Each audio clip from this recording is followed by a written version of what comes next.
안녕하세요. 네, 반갑습니다. 오늘은 수학의 기원 그리고 과거에 대해서 얘기하려고 합니다. 그러니까 우리 아이들에 대해서 얘기하는 게 목표고요. 우리 아이들의 미래에 왜 수학이 필요할지 이런 얘기를 하고 싶습니다. 21세기인데 컴퓨터가 다 있고 기계가 다 있어서 다 해주는데 왜 우리 아이들이 꼭 그걸 다 수학을 해야 되나요? 이런 질문 제가 받거든요. 그리고 정말로 수학을 미적분 안 쓰거나 평생 잘 살았는데 왜 우리 아이들은 꼭 그걸 배워야 되나요? 이런 얘기도 하시거든요. 그래서 이제 그런 질문에 답하는 게 제 목표입니다. 그래서 하지만 그런 얘기를 당장의 얘기로 오늘날의 얘기로 설명하는 게 참 어려워서 한번 옛날로 돌아가서 수학이 왜 생겼고 인류의 역사에서 어떤 역할을 해왔는지를 먼저 보면 어쩌면 자연스럽게 답이 나올 수도 있을 것 같아서 그런 얘기를 하려고 합니다. 그래서 오늘의 제목은 수학의 기원입니다. 저희가 이제 수학을 얘기하기 전에 이 수학이라는 게 결국은 인류의 문명의 문명의 발전 과정에서 한 부분으로 왔으니까요. 그래서 어쩌면 사람들이 수학과 대척점에 있다고 생각하는 예술을 가지고 먼저 생각해 보려고 합니다. 예술은 자연 발생했습니까? 사람이 만들었습니까? 그래서 이제 제가 저는 전문가가 아니니까 그냥 제 개인적인 생각으로 그림 하나로만 이제 제 답을 대신하려고 하는데요. 이 그림은 빌렌도르프의 비너스라고 하는 슐토폼입니다. 고고학자들이 찾아낸 것인데요. 기원전 23,000년 전에 나온 것으로 여겨집니다. 근데 제가 생각하는 예술은 관찰과 상징을 통한 대화라고 이제 대화입니다. 그러니까 이게 물론 이렇게 이제 다른 정의를 가진 분들도 있고 제 정의에 동의 안 하실 수도 있는데 상당히 많은 영역의 예술을 아마 저 설명으로 커버는 할 수 있습니다. 근데 이 슐토폼을 잘 보시면 기원전 23,000년이니까 정말 인류의 역사에서 적어도 인류가 이제 어떤 집단 생활을 하고 오늘날의 현생 인류와 어떤 흡사한 모습을 갖게 된 초기입니다. 근데 이 슐토폼을 보시면 얼굴은 별로 없어요. 그죠? 거의 이렇게 표시가 안 나고 가슴이 굉장히 크고 엉덩이도 좀 크고 이런 여자입니다. 이게 뭐냐면 그 당시에는 인류의 어떤 생존을 위해서 다산이 아주 중요한 덕목이었습니다. 아이가 필요했고 그런 문화를 잘 이어간 종족은 번성했고 그렇지 않은 종족은 멸망했잖아요. 그러니까 사냥을 해야 되고 주위의 어떤 동물들의 침범으로부터 지켜야 되고 이런 이제 다산이 당시에 그러니까 종족의 어떤 생존을 위해서 중요한 가치였는데요.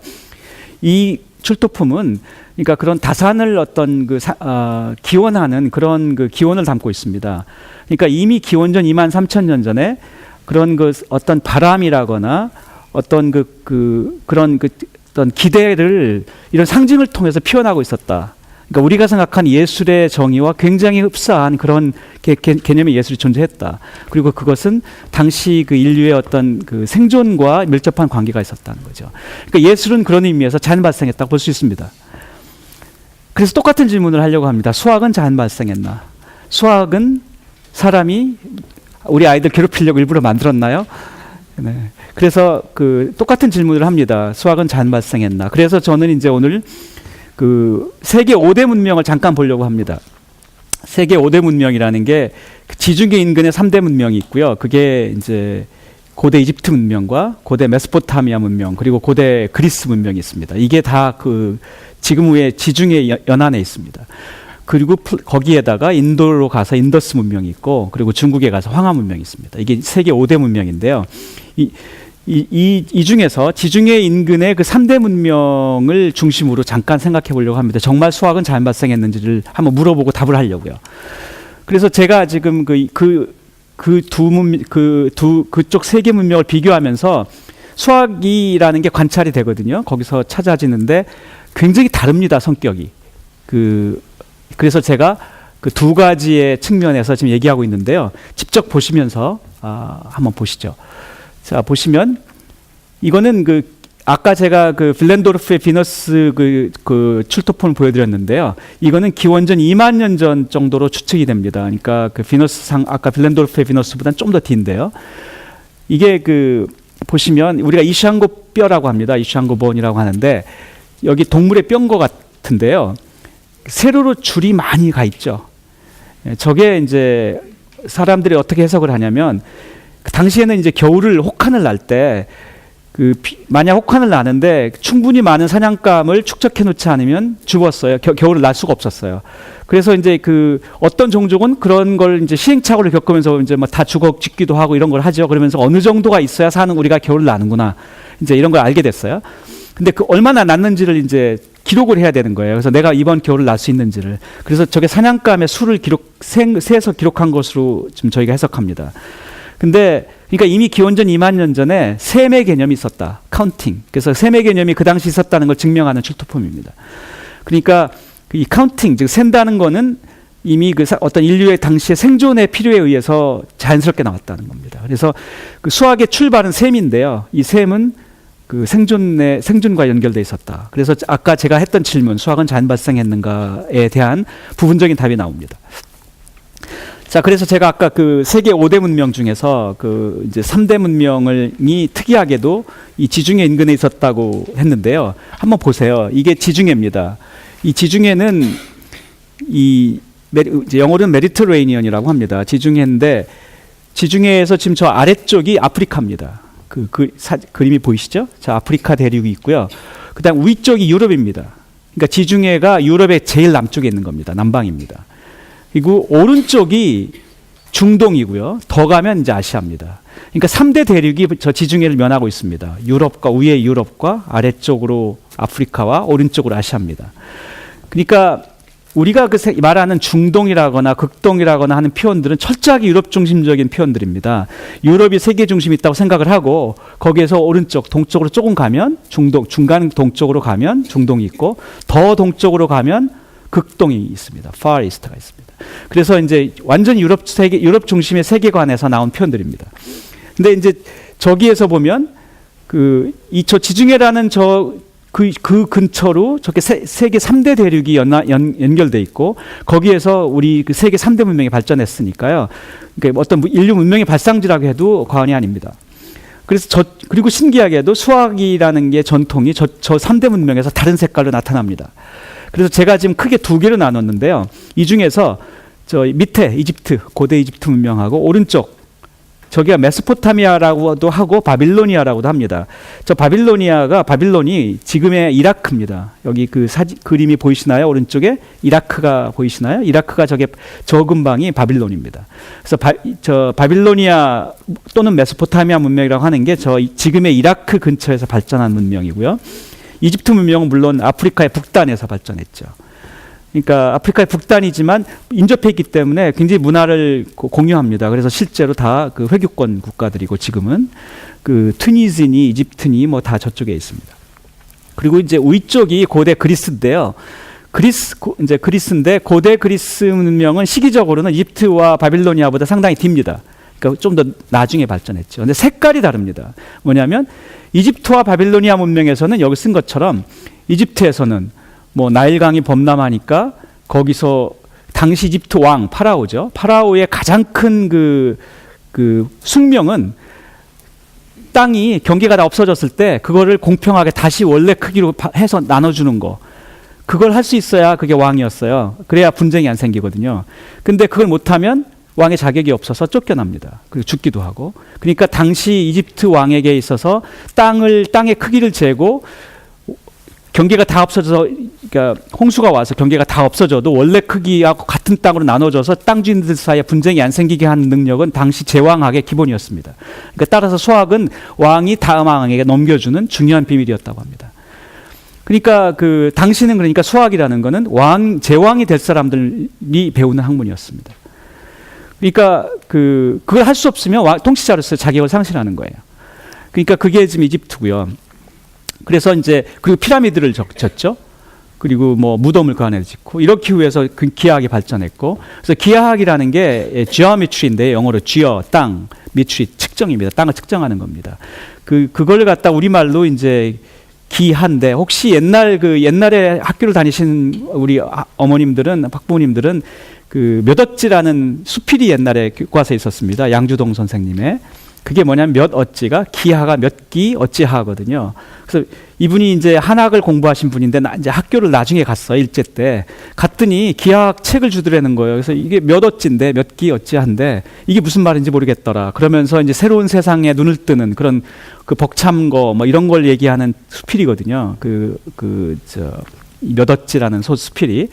근데 이게 기하는 geometry G를 그냥 음차한 겁니다. 그러니까 뜻이 없어요. 그래서 몇 어찌라고 하니까 해석이 안 되죠. 그러니까 기하를 geometry를 한자를 읽은 거를 발음으로 음차한 겁니다. 자, 그래서 이집트에서도 봤듯이 그렇게 그 측량 뭐 피라미드를 만들어야 되고 뭐 땅을 분배해야 되고 하니까 기하학이 발전하고 수학이 발전했듯이 이렇게 실생활의 필요에 의해서 수학이 발전했습니다. 바빌로니아는 지금 보세요. 바빌론 이라크 한번 보세요. 위쪽으로는 유럽으로 가죠. 아래쪽으로 가는 아프리카로 가고 오른쪽으로는 아시아로 가고 3개 대륙을 잇는 교통의 요청지입니다. 그래서 교역의 중심이었습니다. 당시에. 세계 교역의 중심이었습니다. 그러니까 상거래가 이루어지는 그래서 상업수학이 발전했습니다. 당시 상거래는 그 물물 교환이거든요. 바터. 그러니까 뭐 소가 내가 2마리가 있는데 소 한 마리를 양 뭐 13마리랑 바꾸고 양 한 마리는 뭐 닭 뭐 한 22마리랑 바꾸고 뭐 닭 한 마리는 뭐 계란 뭐 한 100개랑 바꾼다고 하면 그러면 내가 지금 계란이 3개 있는데 이거 소에 몇 점하고 바꿔야 되지? 뭐 이런 문제. 이런 게 비례식입니다. 이게 이제 수학으로는 1차 방정식을 푸는 문제입니다. 이런 것들이 당시에 그래서 다 발전했습니다. 상업수학, 상거래를 먹고 살아야 되니까. 그래서 당시에 이집트와 바빌로니아에서는 먹고 살기 위해서 수학이 발전했습니다. 그러니까 문명이 당시 그 수학을 필요로 한 거예요. 인류의 생존을 위해서. 그래서 제가 여기 쓴 것처럼 실생활의 필요에 의해서 수학이 발전했습니다. 근데 고대 그리스는 좀 시기적으로 뒤인데요. 저기는 아주 이상해요. 실생활과 아무 관계없이 여러분 무슨 플라톤, 피타고라스, 아리스토텔레스 이런 거 다 들어보셨는데요. 이분들이 다 수학을 했거든요. 당시에는 수학자가 철학을 했고 뭐 물리학을 했고 이랬는데요. 이분들은 당시 완전히 뜬구름 잡는 얘기만 하거든요. 뭐 플라톤 보세요. 우주는 4개의 원소로 되어 있고 이런 얘기 하거든요. 먹고 사는 거랑 별로 관계없죠. 그래서 고대 이집트 문명은 아주 특이하게도 추상적이고 사변적인 수학을 발전시켰습니다. 그래서 이 세계 문명이 색깔이 이렇게 달랐습니다. 수학을 발전시켰는데 이상하게도 달라요. 그리고 그 전통이 지금까지도 현대로 오거든요. 그래서 저 차이를 우리가 좀 더 주의 있게 들여다보면 현대 수학의 어떤 좀 상반된 모습들 그리고 이런 것들이 이제 좀 나타납니다. 그래서 좀 보려고 하는데요. 아까 바빌로니아에서 근처에서 발전한 수학이 메소포타미아 수학이었잖아요. 여기. 그래서 메소포타미아 또는 바빌로니아 수학인데요. 여기 보시는 것처럼 지금의 이라크 근처에서 상업수학이라고 아까 제가 말씀드렸죠. 상거래를 하려고 하다 보니 상업수학을 잘하는 사람이 돈을 벌었어요. 그러니까 당시에 돈 벌기 위한 그러니까 누가 돈을 버느냐는 결국은 저런 상업수학을 누가 잘하느냐. 이제 이런 거였는데 그래서 이미 당시 BC 2500년 전에 나눗셈을 할 수 있었고요. 구구단이 있었습니다. 그러니까 지금부터 한 4500년 전이 넘습니다. 그 당시에 다 그런 개념이 있었고 심지어 BC 그러니까 1600년경에 거의 3600년, 3700년 전인데 당시에 이미 2차 방정식을 풀 수 있었습니다. 여러분 2차 방정식 근해 공식 고등학교에서 배운 거 기억나시죠? 수학을 그렇게 싫어하는 분들도 이건 기억하시더라고요. 근해 공식이 뭐 있잖아요. 2차 방정식 뭐 2a분의 마이너스 b 뭐 플러스 마이너스 이렇게 하는 거. 근데 그게 근데 이미 기원전 1600년에 이미 그 바빌로니아 사람들이 상거래를 하기 위해서 알고 있었습니다. 그러니까 그 당시 바빌로니아 60진법을 사용해서 지금 우리가 말하는 1시간이 60분이고 1분이 60초고 하는 것들이 다 당시에 나왔습니다. 60진법입니다. 그러니까 왜냐하면 당시에는 점성술 이런 것들이 발전해서 미래를 예측하고 하는 별을 보고 이런 게 발전했는데 그런 걸 하기 위해서 어떻게 측정해야 되나 하면서 이제 60진법이 나왔습니다. 그러면서 뭐 각을 몇 도를 병을 봐야 되고 이런 걸 하기 위해서 360도가 나왔고 다 60진법입니다. 이집트는 좀 달랐죠. 이집트는 기하학이 특히 발전했는데요. 메소포타미아는 상거래 수학이니까 좀 더 대수인데요. 근데 여기 이집트는 이 기하학이 발전했습니다. 그러니까 피라미드 만들고 뭐 이런 거죠. 그래가지고 그 역시 굉장히 많은 발전했는데 특이하게도 이 바빌로니아에서는 수학을 이 클레이 태블릿이라고 해서 진흙판에다 만들었습니다. 이게 진흙판입니다. 거기에다 다 기록을 했어요. 그래서 지금도 그 기록을 이렇게 출토한 것에 당시 수학 기록들이 나와 있습니다. 근데 이집트는 그 진흙판에다 기록을 하지 않고 그 클레이 태블릿이 아니고 파피루스에 기록을 했습니다. 이게 종인데요. 이 종이들이 아직도 남아 있습니다. 그러니까 굉장히 오래가는 종이죠. 그래서 파피루스에 이제 저 수학을 기록했는데 특이하게도 이 이집트의 수학은 요즘으로 말하면 스토리텔링 수학, 말로 하는 수학이 많아서 기록도 그렇게 많이 남아 있습니다. 그러니까 뭐 내가 지금 오늘 뭐 피라미드를 뭐 하려고 하는데 뭐 돌을 몇 개를 가져왔는데 그걸 뭐 하루에 몇 개를 자를 수 있으면 뭐 어쩌고 며칠이 걸리면 얼마 이런 식의 문제들이에요. 다 말로 하는 수학 문제. 요즘의 스토리텔링. 요즘 그 초등학교에서는 스토리텔링 수학이 이제 교과서도 다 바뀌었는데요. 그래서 이제 그게 중학교로도 이제 곧 온다고 하는데요. 이런 종류의 수학이 이집트 수학에서 발전했습니다. 아까도 말씀드렸지만 기하학이 특히 발전했습니다. 그리고 그리스가 근데 제가 색깔이 다르다고 그랬잖아요. 이거 시기적으로 지금 D입니다. 아까도 다 기원전 뭐 2000년 이랬잖아요. 1500. 이거는 이제 기원전 피타고라스가 이제 그리스 수학의 토대를 만들었는데 이 사람이 기원전 6세기거든요. BC 6세기니까 한층 뒤죠. 그리고 플라톤이 기원전 5세기 정도 됩니다. 그리고 그 뒤에 알키메데스 유클리드 이런 사람이 기원전 4세기 정도 되니까요. 요때인데 그 D입니다. 근데 피타고라스는 뭐 옛날 피타고라스 정리 다 배우셔서 기억하시죠? 피타고라스는 음악에도 나오고요. 음악에서 피타고라스 음계라는 게 있습니다. 이게 현대 요즘의 음계 이론과 거의 똑같습니다. 그러니까 이미 그 당시에는 음악과 수학을 같은 학문으로 쳤거든요. 그래서 수학 과목에서 음악을 배우고 그랬어요. 그래서 피타고라스 음계 이론이 그 요즘의 현대 음계 이론과 거의 흡사한데 이미 그 당시에 이미 BC 6세기에 이미 거의 다 발전했었습니다. 완전히 수학입니다. 이 음계 이론이. 요즘에 음악을 가리키면서 그 음계 이론을 잘 안 가리켜요. 또는 그게 수학이라는 걸 잘 안 가리켜서 요즘 아이들이 그걸 모릅니다. 그러니까 우리 교육에 문제가 있는데 우리 앞으로 수학 교과 과정에 이 음계 이론도 좀 들어왔으면 좋겠어요. 그러면 아이들이 음악도 수학이었다는 걸 알게 될 거거든요. 요즘은 바쁘다 보니 배울 게 많고 이러다 보니 그런 얘기들을 못 해줘요. 그래서 역사를 빼놓고 수학을 가리키니까 아이들이 결론만 보니까 이게 왜 이런 걸 하는지 도대체 이해를 못하고 따분하고 그런 거죠. 그러니까 항상 그래서 수학을 가리킬 때도 역사와 같이 가리켜야 됩니다. 그런 개념이 왜 나왔는지 당시 역사적 상황을 가리켜주고 이래야 되는데요. 피타고라스는 기원전 5세기인데 6세기에서 5세기.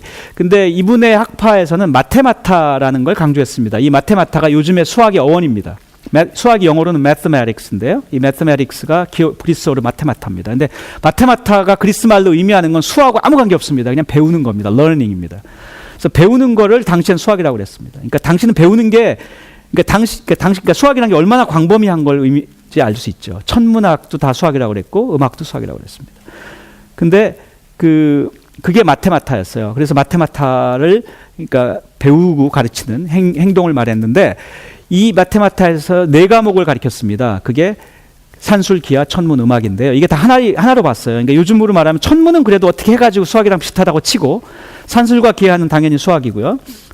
근데 음악이 왜 수학이냐? 근데 당시는 정말로 똑같았습니다. 그러니까 그 음계이론 이런 걸 다 수학으로 했으니까요.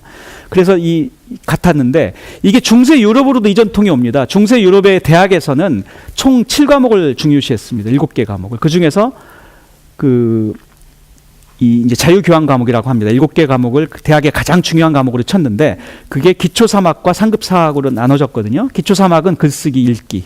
그러니까 그게 모든 거의 기본이죠. 글을 읽을 줄 알아야 그 당시 라틴어니 뭐 이런 것들이 다 이 기초 3학이었습니다. 중세 대학에서.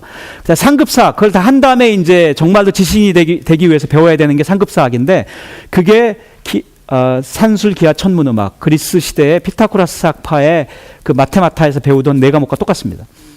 그러니까 이게 중세까지 왔거든요. 그러다가 이제 그 뒤에 중세 넘어서 현대로 오면서 이제 이전통이 없어진 겁니다. 대학에서. 그리고 그 뒤에 이제 4세기 플라톤이 이제 피타고라스에 큰 영향을 받았죠. 그리고 그 뒤로 이제 유클리드에 가고 이제 이런 게 신기하게도 아까 조금 전에 제가 보여드렸던 이집트나 바빌로니아랑 너무 달라요. 여기는 이걸 가지고 먹고 살자 이런 얘기 하나도 안 해요. 심지어는 플라톤인가요?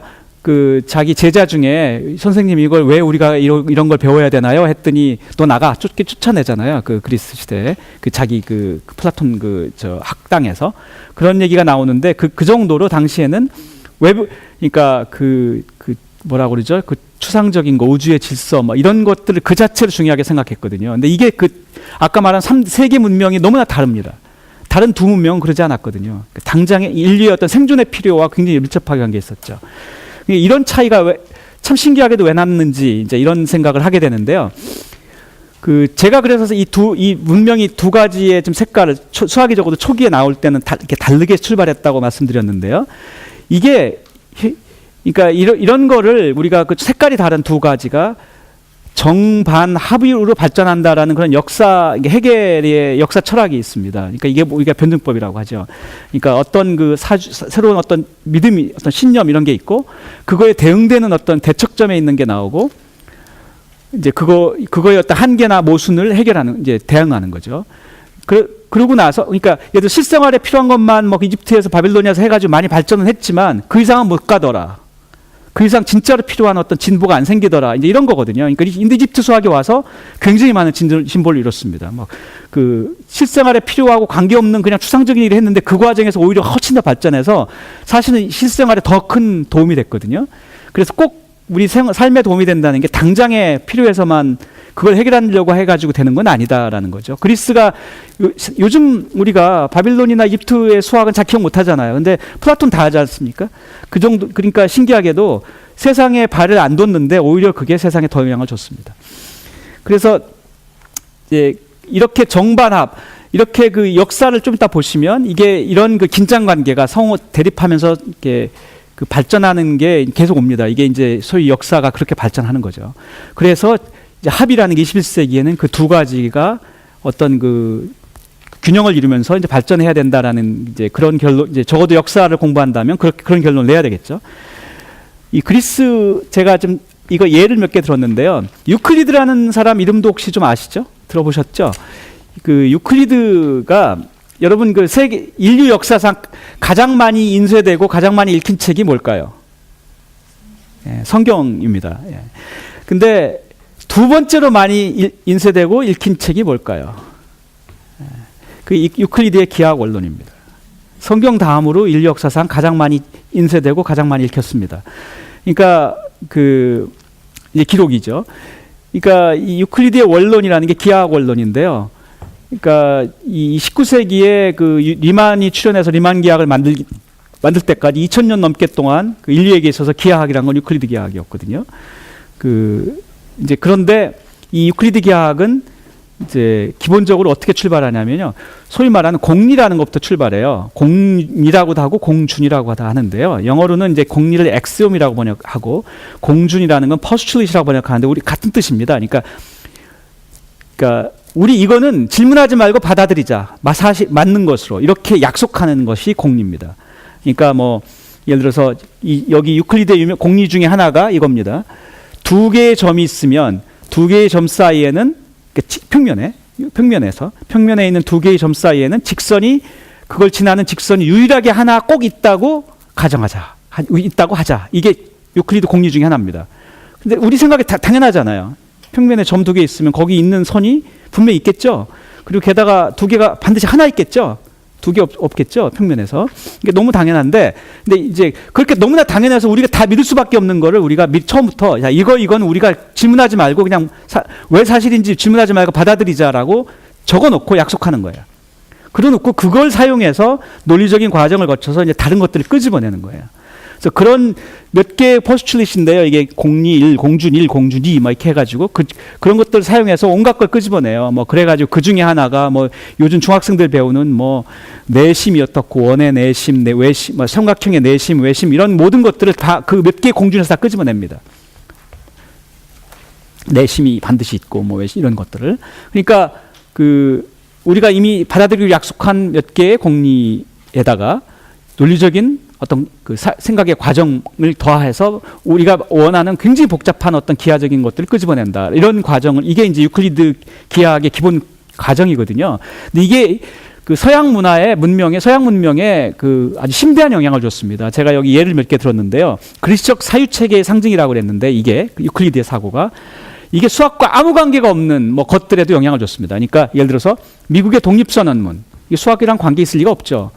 스피노자의 뭐 윤리학, 이게 유명한 책인데요, 고전인데 이것도 수학이랑 관계 있을 리가 없습니다. 근데 뭐 뉴턴의 프린크피아, 뉴턴이 그 저 만율력 법칙을 만들고 뭐 미적 분학을 만들어내서 이제 뉴턴이 미적 분학을 만들었는데요. 이 사람이 왜 미적 분학을 만들었는지 아세요?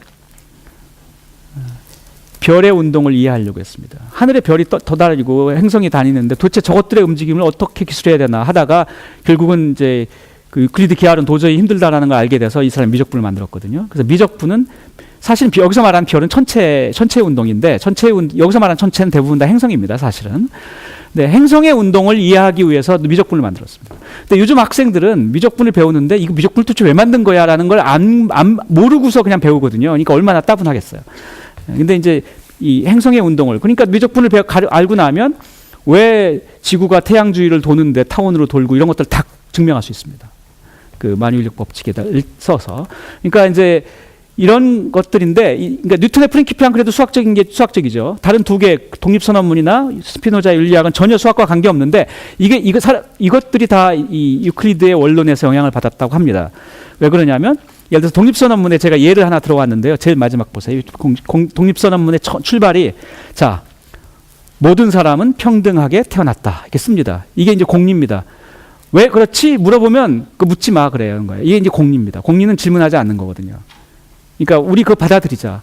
그러놓고 나서 이제 여러 가지 뭐 그 이제 중간에 여러 가지 논리적 과정을 밟습니다. 그래갖고 결론에 이제 다다르는 거예요. 결론이 그러므로 근데 영국으로부터 독립해야 한다. 이렇게 결론을 내요. 그러니까 모든 인간이 지금 평등하게 태어났는데 현재 상태로는 이 미국에서 사는 사람들이 영국 사람들과 평등하지 못할 수가 없고 뭐 이런 제도적 한계 모든 걸 쭉 이제 하면서 결국은 이제 결론에 다다르는 거예요. 그러니까 정확하게 유클리드의 그런 그 사유 체계를 사용하는 겁니다. 공리로부터 출발해서 논리적 과정을 거쳐서 결론에 다다르는. 이게 이제 그래서 그 책을 쓰는 뭐 저술의 어떤 원칙이 되고요. 요즘도 그래서 좋은 책을 쓰려면 이런 걸 공부해야 되거든요. 그러니까 그 장문도 이런 원칙에 기반해 있고 유클리드의 사유 체계가 얼마나 서양 문명에 영향을 줬는지 알 수 있죠. 이게 이제 고대 그리스의 영향인데요. 자, 그래서 제가 지금 3대 문명을 얘기했습니다. 이제까지 이집트 문명과 고대 이집트, 고대 메소포타미아 문명, 바빌로니아죠. 그 다음에 그리스 문명인데 이집트와 바빌로니아는 그래도 어느 정도는 색깔이 비슷하다고 할 수 있지만 그리스는 참 달랐다 이런 말씀드렸고요. 이제 우리가 보통 5대 문명을 얘기하니까 다른 두 문명은 잠깐만 말씀드리겠는데요. 중국은 안타깝게도 황하 문명인데 여기는 기록이 별로 없습니다. 여기 썼다시피 BC 2세기경에 그 진시황이 책을 다 불살라 버렸어요. 그 분서갱유인데요. 책을 불살르고 갱유, 유학자들을 묻어버린. 그러니까 당시에 유학자들이 진시황에게 계속 이제 어떤 이제 고분고분하지 않잖아요.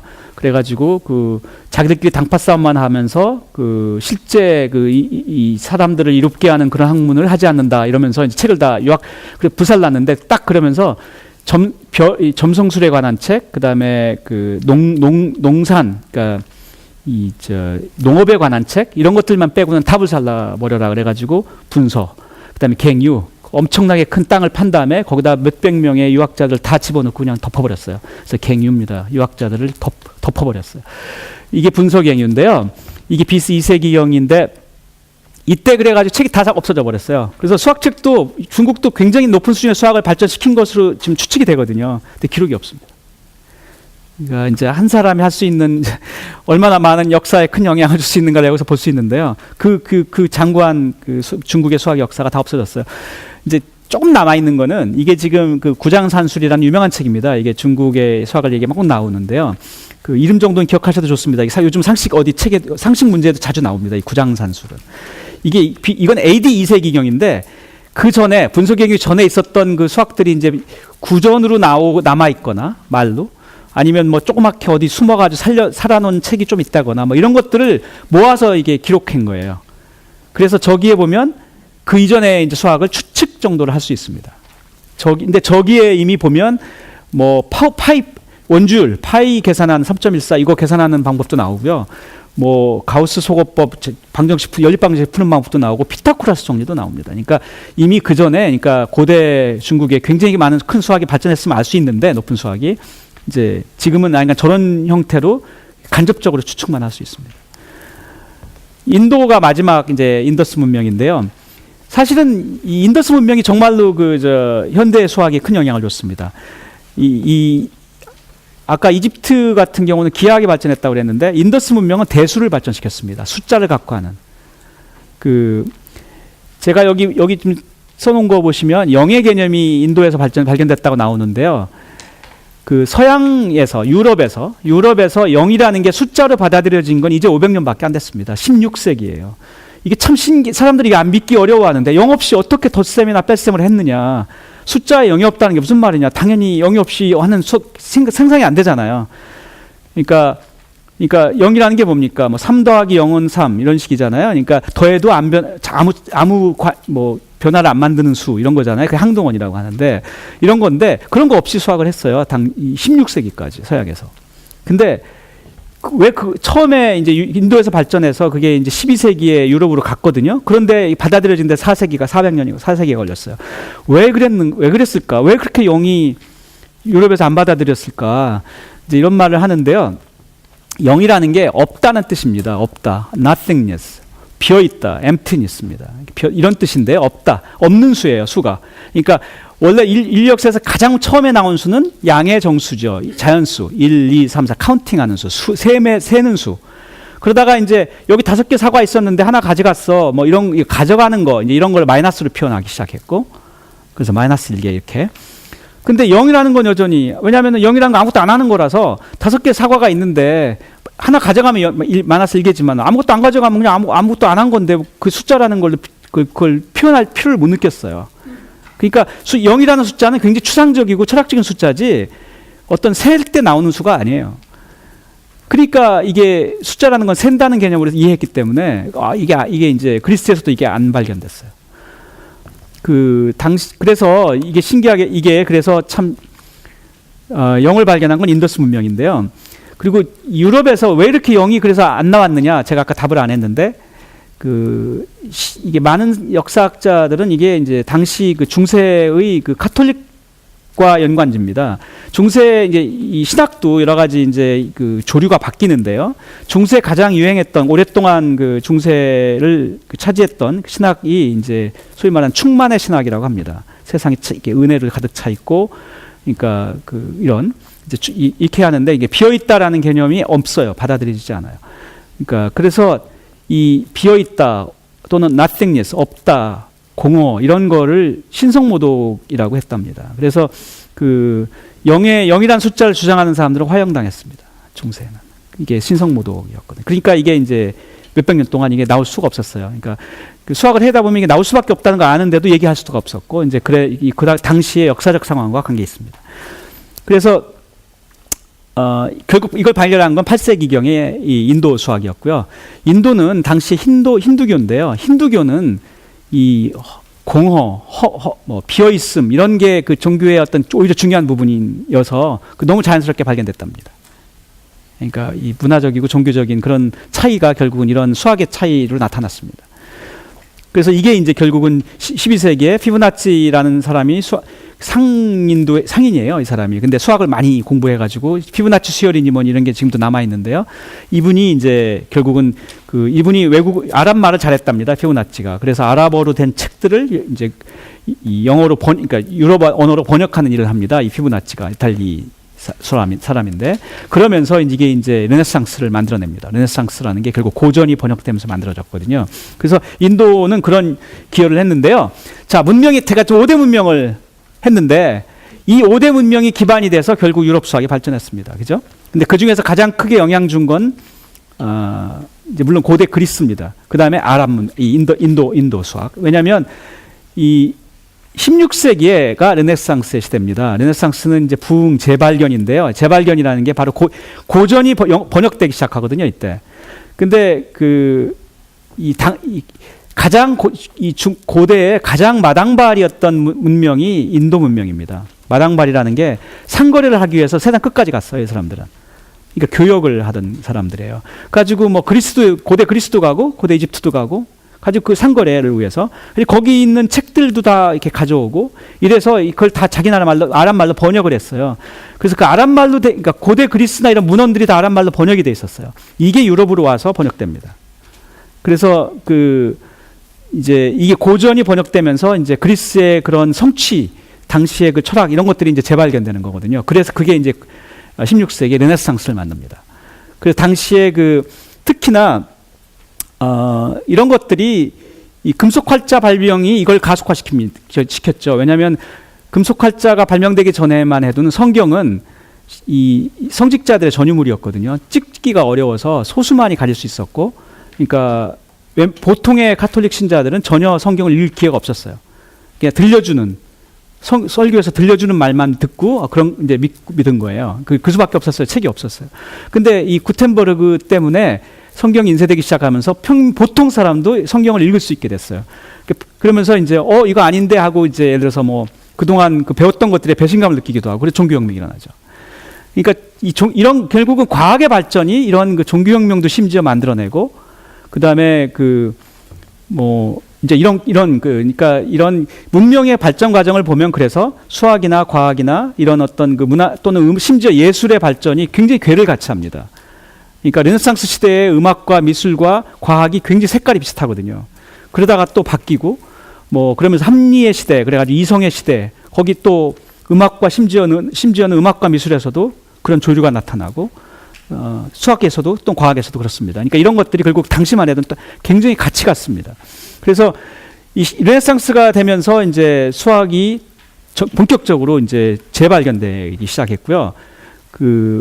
그리고서 이 당시만 해도는 식민지 개척 아시죠? 다 식민지 개척이 국군을 좌우했잖아요.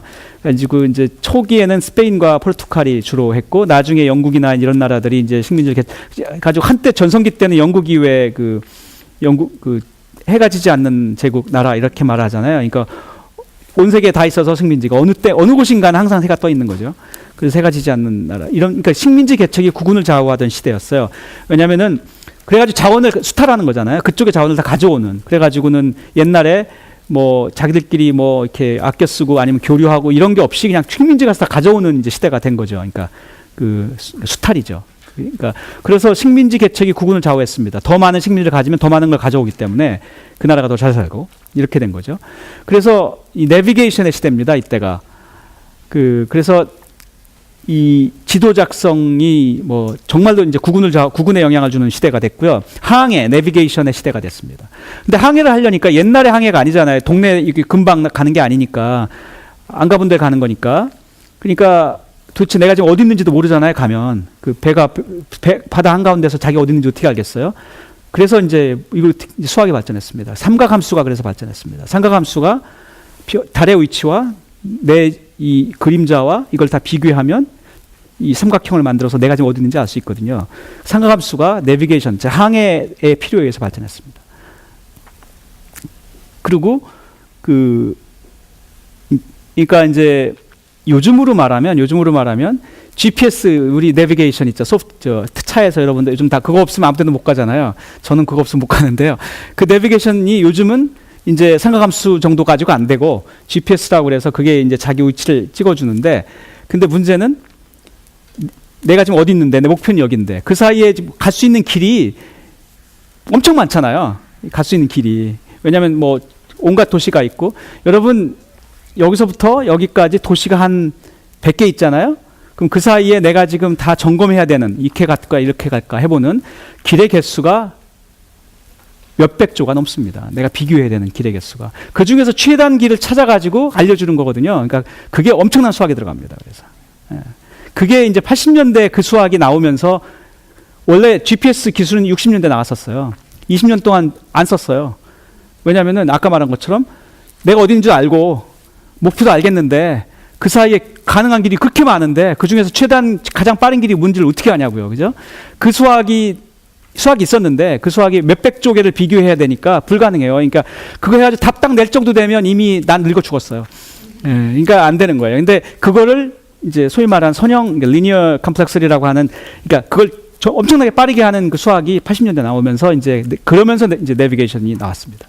그러니까 이렇게 그 수학이 하나가 뭐 항상 이 병목, 그러니까 모든 기술은 다 있는데 그거 하나가 없어서 못 하는 거예요.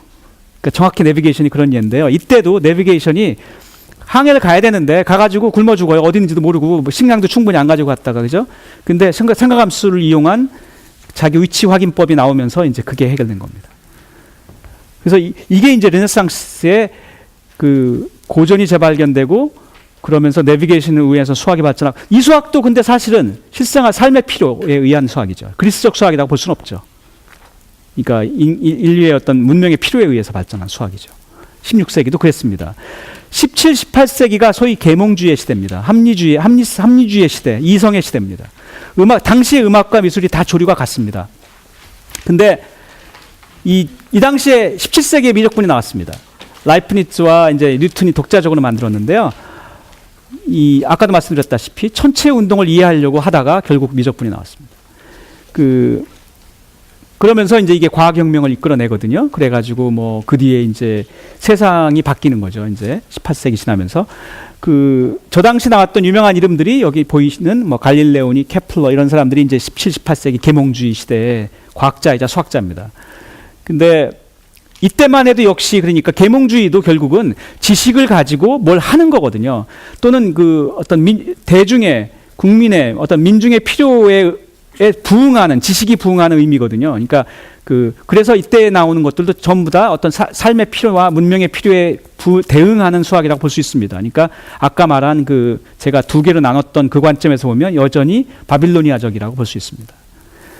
근데 19세기부터 이제 달라져요. 이 정반합의 과정인데요. 계속 바빌로니아적인 게 우세하다가 19세기부터 다시 그리스적인 게 강해지기 시작합니다.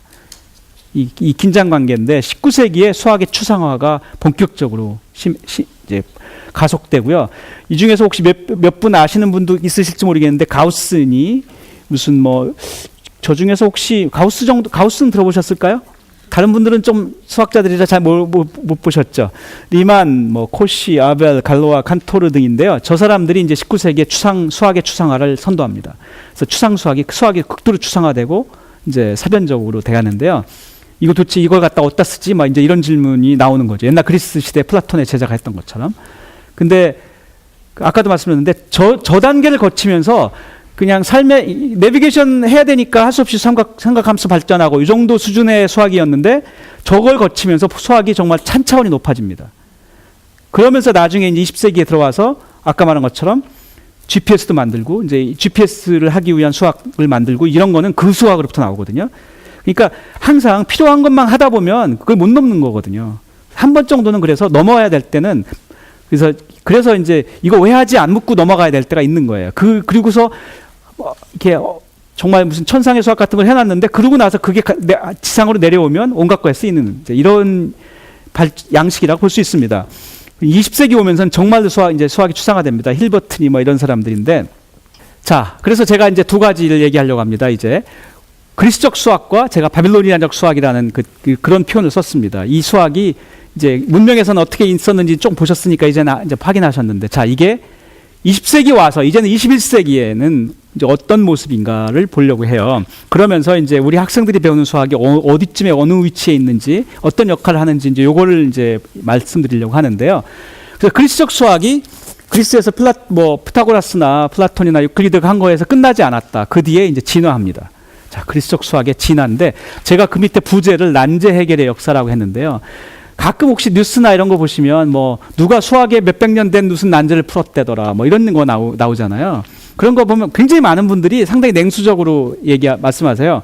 그래서 어쨌다는 건데, 그거 풀면은 저희 어머님 표현으로 쌀이 나오니 밥이 나오니 아니면 그거 풀어가지고 인류의 삶이 뭐가 바뀌니 이제 이런 얘기를 근데 그 당시만 해도 이제 그 과학을 공부하는 대학생들은 80년대 초반에는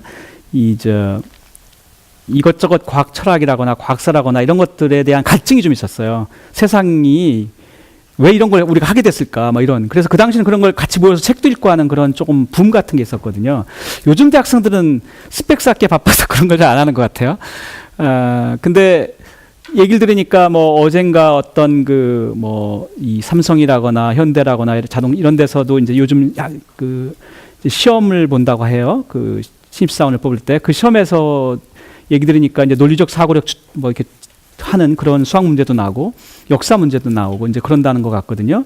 그래서 뭐 꼭 그래서 해야 되는 건 아니겠지만 학생들이 이제 조금은 당장에 뭐 스펙 말고 그런 그 역사나 이런 거에 대해서 조금 이제 체계적으로 좀 모여서 책도 좀 읽고 하는 그런 그래도 계기는 됐으면 좋겠어요. 이런 게. 왜냐하면 저도 이런 걸 대학 때 공부했는데 그게 나중에 제가 좀 큰 틀로 세상을 보거나 공부를 할 때도 영향을 줬던 것 같거든요. 근데 이제 요즘 학생들이 너무 이런 기회가 좀 없습니다.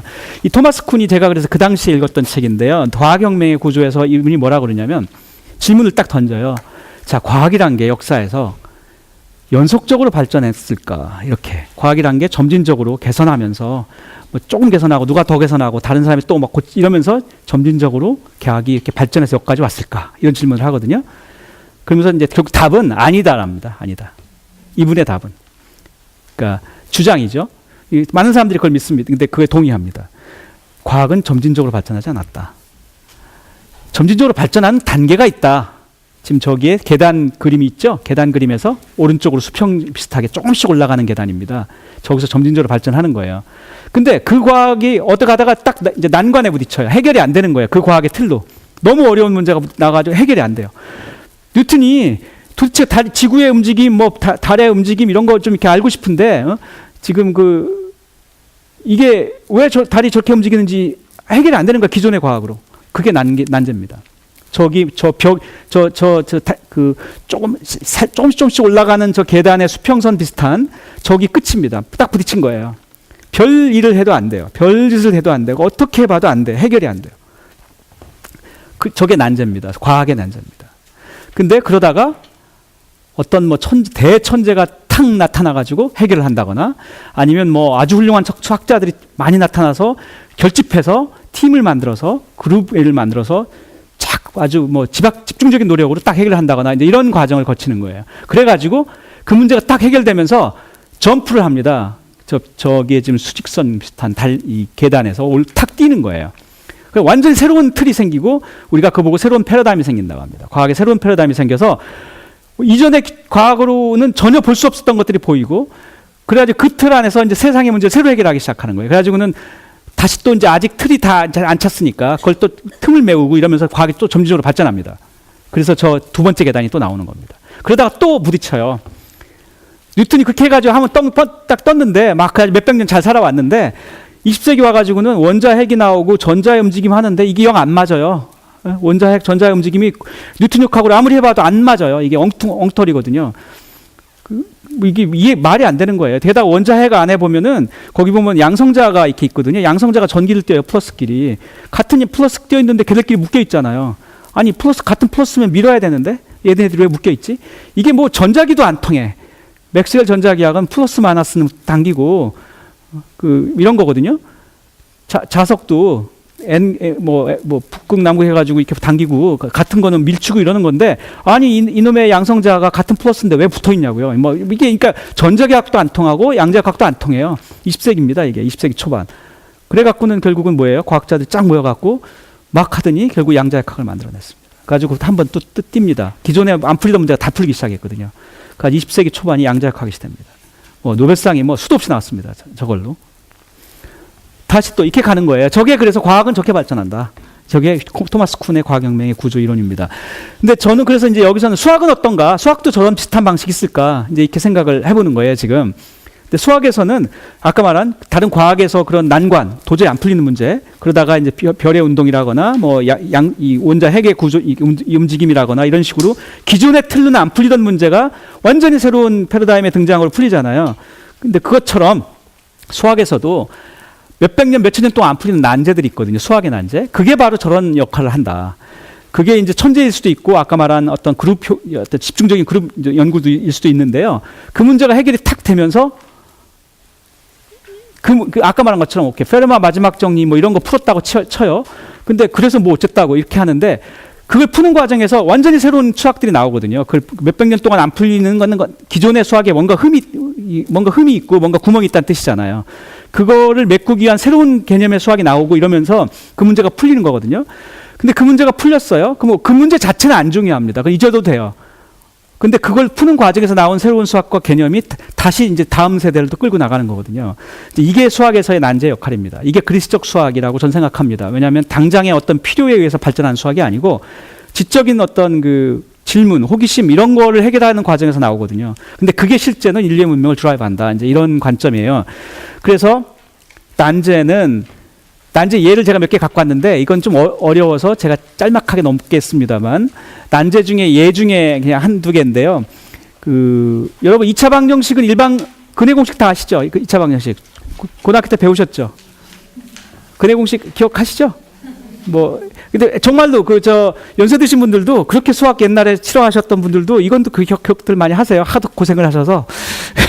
근해 공식 2a분의 있잖아요. 마이너스 b.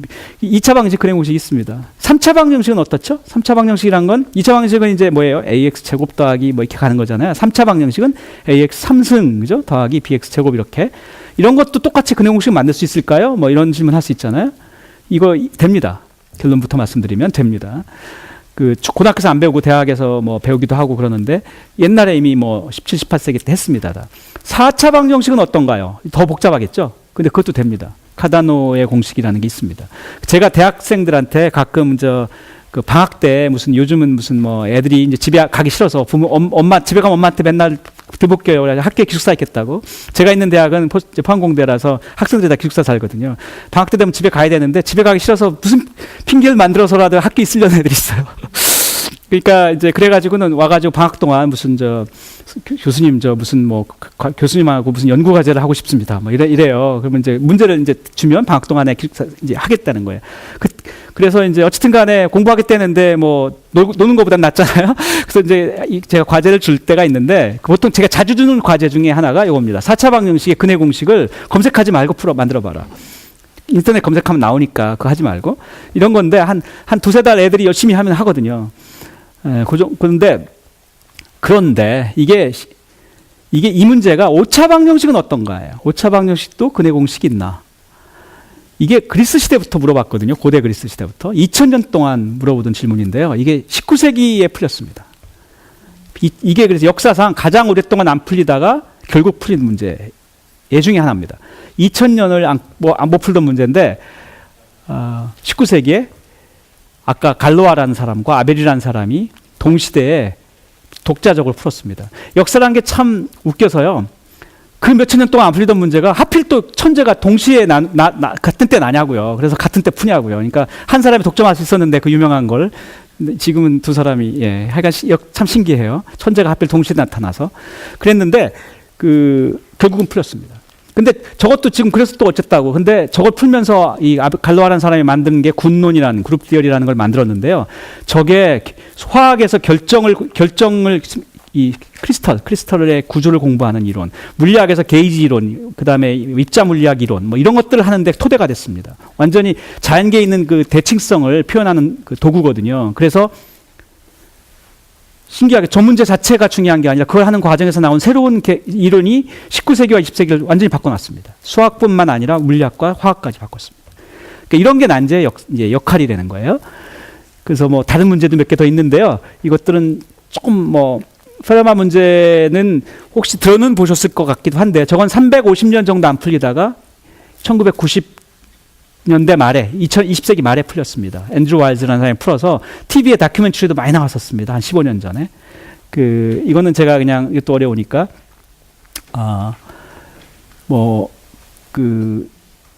힐버트가 20세기 문제를 1900년에 내가지고 풀려고 했던 적도 있고요. 그 중에 아직도 반도 안 풀렸는데, 이 문제들은 수학의 난제들 중에 제 예를 몇 개 드는 거예요. 이 문제들은 7개인데요. 각각에 $100만 걸려 있습니다. 상금이. 그래서 우리가 밀레니엄 문제라고 하는데요. 여러분 한 세기, 100년을 세기라고 하는데 영어로는 센츄리라고 하죠. 그 다음에 1000년을 우리가 밀레니엄이라고 합니다. 그러니까 1000년의 문제입니다. 그래서 앞으로 이게 정확히 2000년도에 발표됐거든요. 2000년도가 뭡니까? 한 1000년이 가고 새로운 1000년이 오는 해잖아요. 다음번 2000년에서 3000년, 앞으로 1000년 동안 풀자고 제안한 문제입니다. 그 중에 제안하자마자 한 개는 포앙카레 추론이라는 거는 바로 몇 년 만에 풀렸습니다. 그 러시아의 은둔의 수학자라고 하는 그 페렐만이 풀었고요. 그 필드상을 받았는데 필드상도 거부했고 100만 달러도 클레이 재단이 수여 결정을 했는데 그것도 안 받겠다고 거절을 한 특이한 사람이었어요. 다른 거 6개는 아직 다 오픈돼 있으니 혹시 자녀분들에게 좀 한번 시켜보시죠. 100만 달러가 지금 다 은행이 예치돼서 아무도 손 안 내고 딱 걸려 있습니다. 클레이라는 은행업으로 돈을 번 분이 기부해서 연구소를 만들었어요. 미국의 클레이 연구소라고 하는 거기에 따로 그 통장이 있어서 거기에 지금 딱 700만 달러가 들어 있습니다. 그 사이에 또 이제 하여간 그래서 저런 문제들이 이제 저건 좀 어려워서 제가 아까 이제 이거 문제들 중에 하나만 설명드린 거예요. 아까 그 오차 방식 일반근 같은 그런 문제들이 수학에서 말하는 난제인데 풀어서 사람들이 별로 자기들 인생과 관계없다고 생각하지만 사실은 그것 때문에 정말로 인류의 삶이 크게 바뀌었다라고 제가 얘기를 한 거고요. 그래서 세상 일은 참 몰라요. 수학자들이 자기 좋은 거 그냥 앉아가지고 하는 것 같은데 또 어떤 사람들은 그걸 가지고 암호를 만들어서 인터넷 상거래를 가능하게 하고 또 이런 걸 하거든요. 그래서 세상 일은 참 모른다. 그러니까 수학은 여러 형태로 이런 난제들이 오랫동안 역사에 있고 지금도 새로 있는데 그런 것들이 근데 인류 문명에 굉장히 많은 영향을 주고 있다. 이제 이런 게 일단은 지금 오늘 강연에 이제 대충 포인트가 되겠습니다. 자, 감사합니다.